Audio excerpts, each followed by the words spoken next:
I'm going to show you the AutoQuotes integration into Microsoft Dynamics 365 Business Central. I've started a project already in AutoQuotes. Let's add an item to it.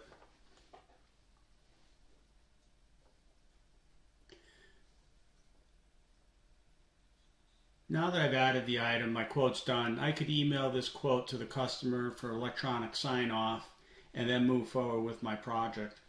I'm going to save and close. Now let's go to Business Central. We're going to pretend my customer did sign the order. In Business Central, I go to my AutoQuotes projects. They're filtered for me, the salesperson.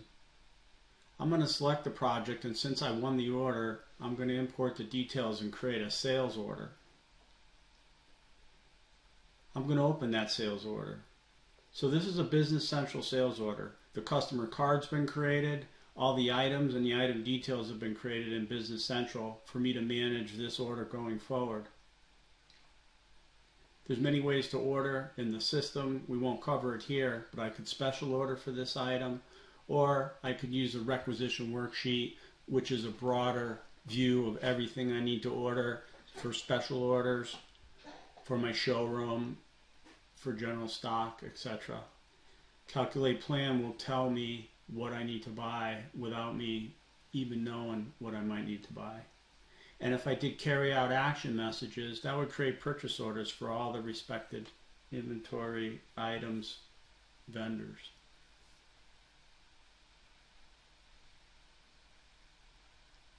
So from here, I've got this order in my Microsoft 365 Business Central. It's full cloud ERP. I can manage the entire business in here. I'll receive these orders, or they'll get delivered, or items for stock. I've got employees. I can do service and installations. I can manage projects within Business Central. That's the integration. Thank you for watching.